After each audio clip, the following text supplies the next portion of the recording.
సిలువను మోయుటలో అలసట.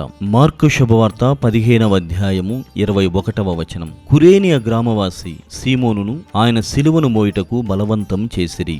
సిలువ మోయలేని భారం. ఈ భారాన్ని మన కోసం మోస్తున్న సమయంలో అలసట చెంది పడిపోతున్నాడంటే ఎంత కష్టతరమైందో మనం ఊహించవచ్చు. సిలువ ఎంత భారమైంది అంటే అది 136 కేజీలు అని మనం తెలుసుకున్నాం. కడరా భోజన సమయము నుండి ఆయన ఏమీ తినలేదు, త్రాగలేదు.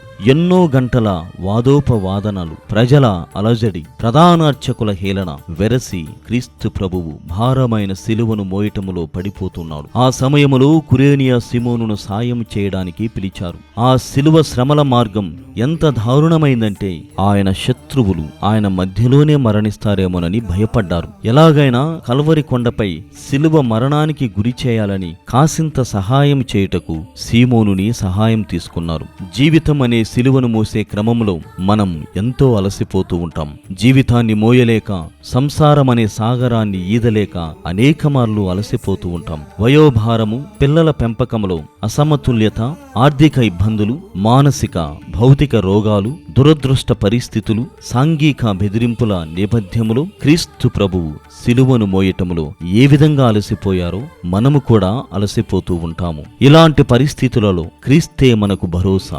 ఇలాంటి భారములను మోస్తున్న ఇతరులను మనం చూసినప్పుడు కురేనియా సీమోను వలె మనం సాయం చేయగలుగుతూ ఉన్నామా? క్రీస్తే స్వయంగా నేర్పుతున్న పాఠం ఏమంటే మత్తయి శుభవార్త 25వ అధ్యాయము 31 నుండి 40 వచనాలలో ఆకలి, దాహం, వస్త్రహీనత, చెరసాల, వలసలు, రోగాలు, ఒంటరితనమను సిలువను మోస్తున్న వారికి మనం సాయం చేయగలుగుతూ ఉన్నామా? సాయం చేయుటలో దైవ దర్శనం కలుగుతోంది.